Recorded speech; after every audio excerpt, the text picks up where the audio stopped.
Today on KUJH, we learn how students can earn prizes for getting their COVID vaccines. And how one student honors those who have fallen in Afghanistan. And how students are adapting to the new COVID guidelines on campus. All that and coming more up.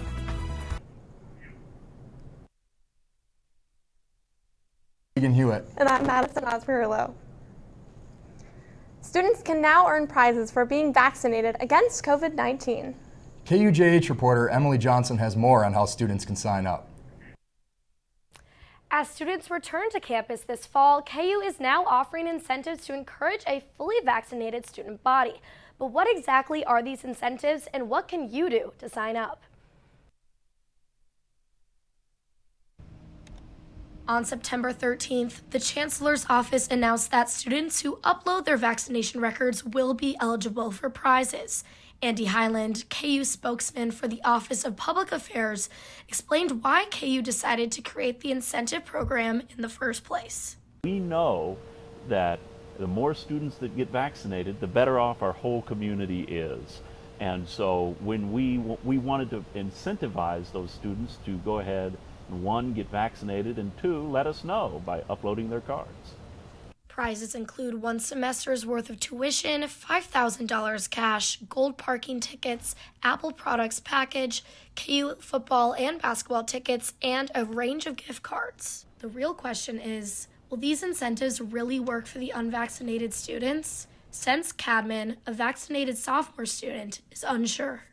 Personally, I 100% believe in vaccinations. I think everyone should get vaccinated, but I don't think it's going to drive anybody who is completely against it because they're just so against it that I think even free tuition will come over their pride will. Although campus feels somewhat normal again, students are still concerned. A little worried about cases spreading, even though a lot of us are vaccinated. I know that some people aren't, and it's just really distressing.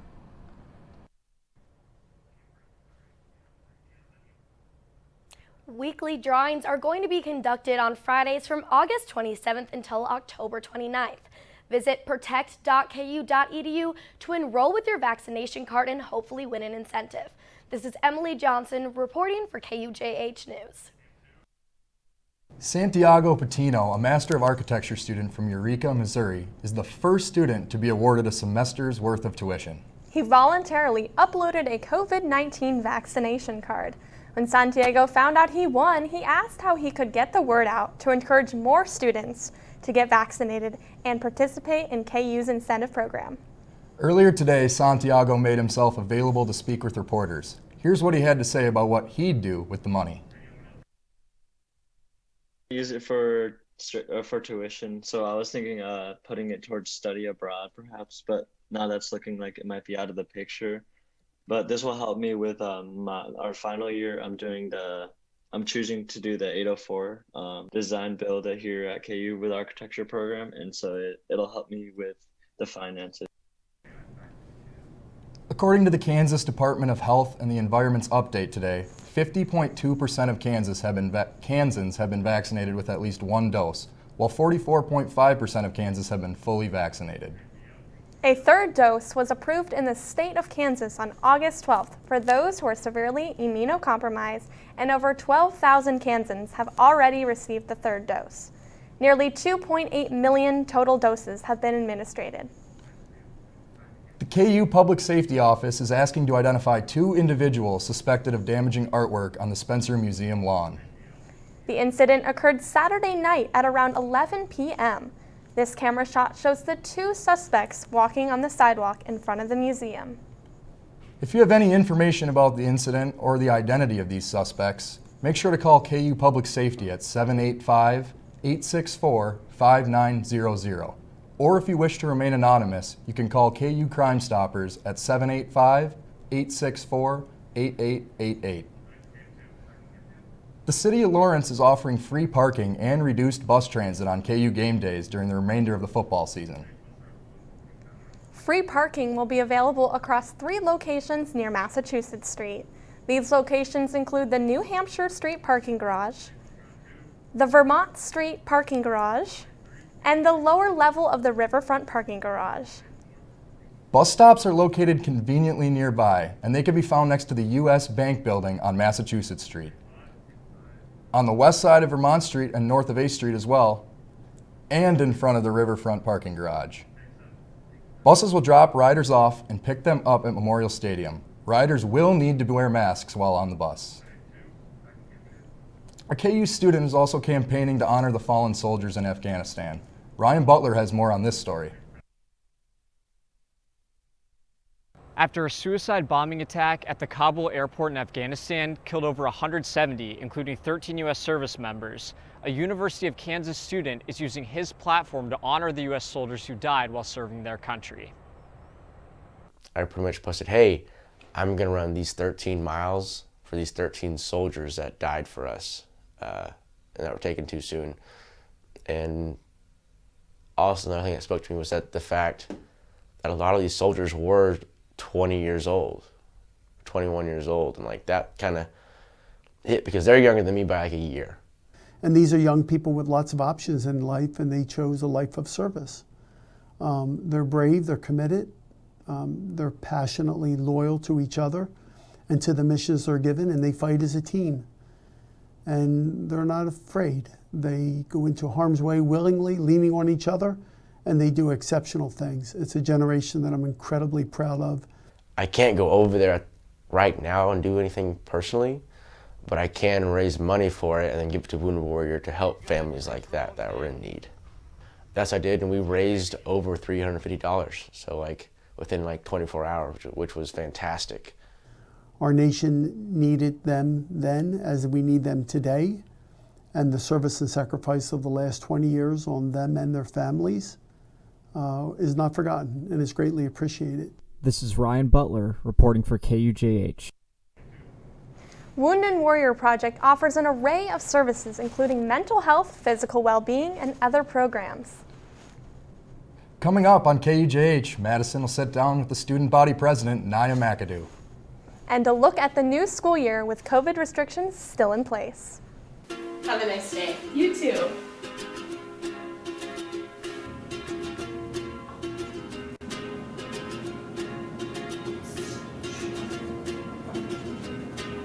Have a great day. Thanks. You too.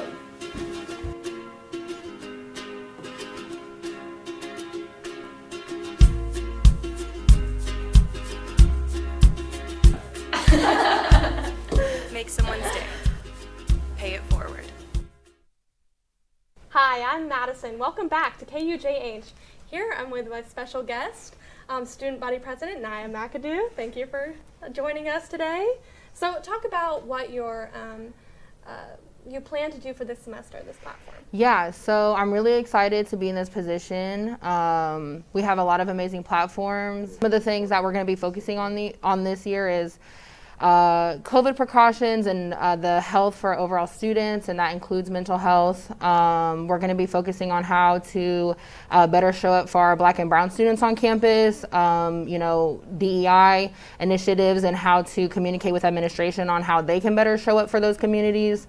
And then we're also going to be talking about how to better support our QT students on campus as well, and just having better communication overall with the different governing bodies on campus, and KBOR, as obviously, they make a lot of decisions for our university as well. So far you were elected in April, correct? Do you enjoy it so far? Yes, I have loved settling in, speaking with just different students. There's so many things on campus, that we're able to advocate for, so many different student communities, and that's kind of one of the things that Ethan, my vice president, and I are trying to focus on this year, and just having better accountability and showing up for those students and getting their voices heard. So very awesome. It's great to hear. So how do you guys work together to accomplish these tasks? Yeah, so it's definitely like a team effort. All the people on exec, all the people in Senate, we all kind of get together. We come up with this legislation and these resolutions. We speak directly with students to figure out what their needs are. So it's definitely a team effort. And I really couldn't do the work that I do without all of the support and, great work that my team does, and the folks in Senate and students overall. So yeah. That's really amazing. And so how will you guys tackle the mask mandate on campus? Yeah, so obviously you can see like I'm currently wearing my mask. We are really pushing for masks to stay on campus. We understand the overall health of students is the most important, and we think to be able to accomplish that, we stick with the mask mandate across campus, especially like in close proximity, you know, classrooms, labs, and stuff like that. And so we really hope to continue advocating to admin to keep those things on campus, and just continuing to advocate for students to get vaccinated, to not only protect themselves, but also the community overall. Well, thank you so much for coming here. We really appreciate it. Of course. Thank you so much for having me. Back to you, Keegan. Thank you, Madison. Former KU student Albert Wilson is set to get a new trial after he was convicted of rape in 2019. KUJH's Camden Fogo joins us with the details. Camden? Prison in 2019 following his conviction in connection with events that happened in 2016 when a woman accused Wilson of rape. The 17-year-old told authorities she left the Hawk, a popular Lawrence bar, with Wilson and walked to his nearby residence. That's where she says the assault took place. She reported they walked back to the bar after the assault. At the end of his trial in 2019, Wilson turned down a plea deal that would have given him probation if he registered as a sex offender. Wilson was released on a $100,000 bond back in March after being granted a new trial. Several factors contributed to District Court Judge Sally Porcone's decision to grant a new trial in this case. Wilson's current attorneys successfully argued that Wilson's original attorney, Forrest Lowry, provided ineffective counsel because Lowry failed to review text messages that could have altered the outcome of that trial. Judge Porcone agreed with the authorities, saying, "It is my firm belief that if a jury knew of the information contained in the 2,000 text messages taken from the victim's phone, there is a substantial likelihood the outcome of this case would be different." State Senator Olathe Faust-Gudeau also pushed for a new trial, pointing out the original jury was all white and mostly female, saying to know he didn't have anyone on the jury that looks like him is alarming. Free Albert Wilson, an advocacy group who is seeking to prove Wilson's innocence, also points out to problems with accuser's timeline of events as well as issues surrounding the DNA evidence used during Wilson's initial trial.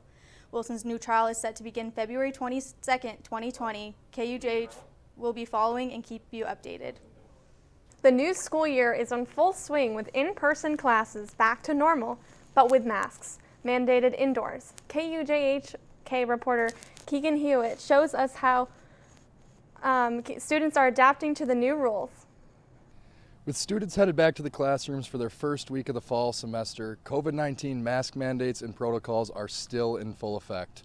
With the recent Delta variant spikes, the Center of Disease Prevention and Control has advised that all individuals, regardless of their vaccine status, stay masked indoors and be cautious when they're outside in any place where COVID-19 is very transmittable.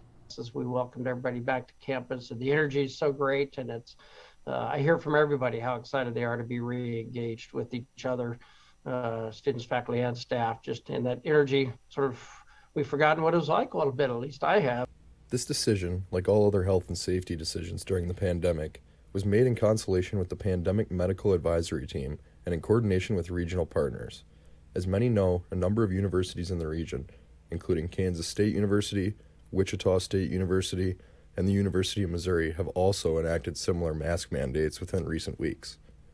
It's been certainly an adjustment getting back in the classroom, having these full classes, but I think the students have risen to the occasion. I think they're excited to be back. I know at least as an instructor, it's been nice to have students actually physically in class. Chancellor Girard also mentioned in his weekly newsletter he was happy with the flexibility of everyone on campus during the pandemic. He also stated he was proud to be a part of an institution that was prioritizing health and safety while fulfilling its obligations to its student, society, and the state. This is Keegan Hewitt, KUJH News. Thank you, Keegan. Thank you, Keegan. On the night of August 14th, the famous East Lawrence wishing bench was burned down. The bench was a staple for the city of Lawrence and provided a sense of community. Although the original bench is gone, the community is determined to rebuild it, better than it was ever before. Jasper Hawkins has more. I was kind of amazed that someone could even do that in this town. You know, that doesn't really happen around here. I don't think we've ever seen something like this be burned down by someone. The Lawrence and Douglas County communities have been a huge part of supporting the ham companies for over 50 years, so it just came to us pretty quick that this would be a good opportunity to give back. I reached out to the East Lawrence Neighborhood Association, the President's Barry, and I said we'd like to help. A week after that, he hollered and he said, you know, there's some improvements we'd like to do, you know, wheelchair access, you know, some handicap access as well, so everybody can enjoy the bench, and could you help us out? And I said, we're in, let's do it. I mean, that's just typical Lawrence, of course, that everyone wanted to come together and put it back together. There was a lot that we discussed prior to construction, you know, the metal structure where the bench is located and then where the overhang comes over had been pretty badly charred, but structurally it was fine. And I'd asked them, I said, is this something you want us to clean up and kind of return back to new, or do you want to leave it? And they said, no, we think it symbolizes, you know, what the bench went through and, you know, what it's going to rise from. And I thought that was a pretty cool idea. And obviously people are already starting to bring their own little touches to it, so I bet it'll be back in no time. Thanks, Jasper. After the break, Halen will have a look at the weather for this upcoming week. From adversity, we rose. We made history and became pioneers, voyagers, champions, Jayhawks. And when our chant rises, haunting and hallowed, Jayhawks are telling the world what's near. Victory. Good evening, everyone, and welcome back. My name is Halen Wilhite here with your weather forecast for this evening. A couple of the headlines that we're going to be talking about today was we're expecting drier and cooler days ahead, and we're also going to be seeing lots of sunshine for this week, and the weekend is unfortunately going to get a little bit more on the warmer side. But for today, we're feeling relatively on the comfortable side as we're still holding on to those lower 80s by 5 o'clock, and eventually we'll start to taper off into the 70s and eventually by 65 degrees at 11 o'clock, and we will finally bottom out at about 57 degrees for tonight. Very clear conditions, also very, I guess I mentioned before, very dry conditions. That dew point is only going to be at 52 degrees. Very dry, no need to worry about that mugginess or any of that humidity. It's going to be a relatively comfortable night and a comfortable day for tomorrow as well, as our high will only be 82 degrees. That dew point still staying really dry at 52 degrees, although we do have a little bit of a breezier winds from the northwest at 10 to 15 miles per hour,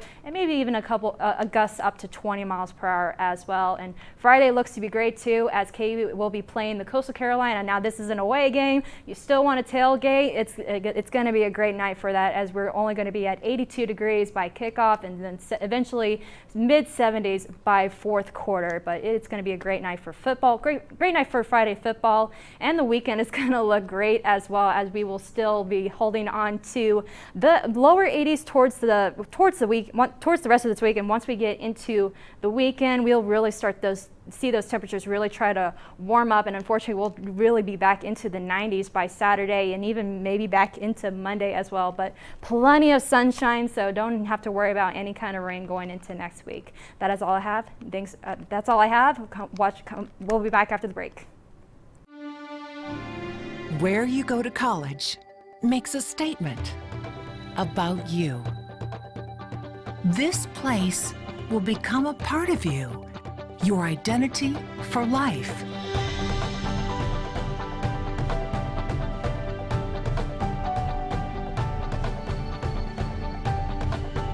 The University of Kansas, a great place to be you. Welcome back. The Kansas football team had a good start under their new head coach. And cross country had their first event with fans for the first time in 2 years. We're now going to send it over to our sports anchor, Ryan Butler, for more. Thank you, Madison and Keegan. KU football opened its season on Friday at home, playing the University of South Dakota. After taking a 7-0 halftime lead, the Hawks found themselves down 14-10 with 5 minutes left in the fourth quarter. Transfer quarterback Jason Bean led the team to a game-winning drive, converting a 4th and 10 and throwing a touchdown pass to redshirt freshman Lawrence Arnold with a minute to go. Fans rushed onto the field as the final whistle was blown, celebrating the program's first win since October 26, 2019. Bean led the team in passing yards with 163 and rushing yards with 54. This week, the Jayhawks play at Coastal Carolina Friday at 6:30 Central Time, hoping to avenge their loss against the Chanticleers last September. On Saturday, the Kansas cross-country team hosted its one and only home meet of the season, the Bob Timmons Classic at Rimrock Farm. Fans were allowed in attendance for the first time in a year, as KU finished in first place in both the men's and women's races, beating UMKC and Oral Roberts. Andrew Lynn has more on the story. Kansas cross country wrapped up their first meet of the 2021 season here at Rimrock Farm as KU hosted both Oral Roberts and Kansas City in the Bob Timmons Classic. Now, it was an eventful day for both the men's and women's teams as many racers in both heats finished in the top 10, respectively. This past weekend's race brought a lot of emotions to the table, but having spectators back in person after a 2-year break added another level of excitement. Have the support of the family and the Kansas fans and the alums that come back here at Rimrock. It's just great to be out here with our athletes and getting that support. Whether the support played into the end result or not, first place racer Summer Herner and the KU women cleaned up 8 of the top 10 spots on the podium. This is actually like my first race back because I didn't get to race all last season.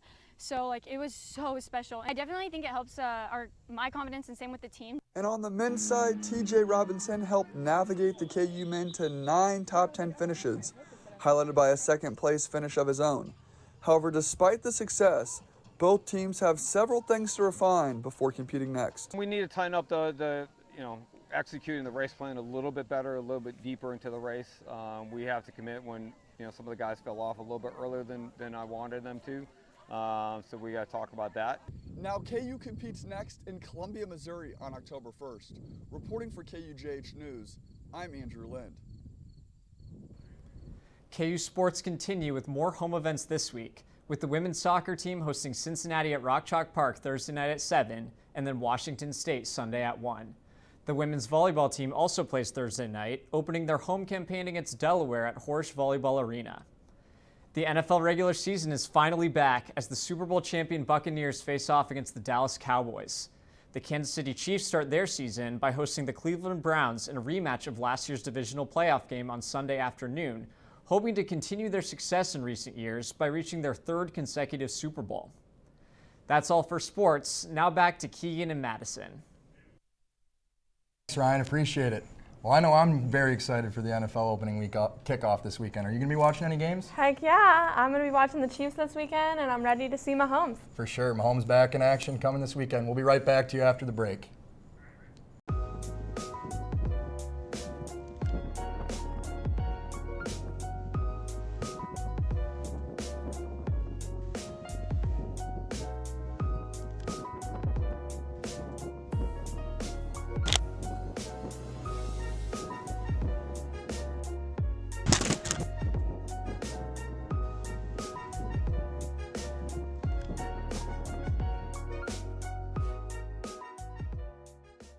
Welcome back. We close this show on this interesting development out of Florida, as safety crews had to free an alligator from a storm drain this past weekend.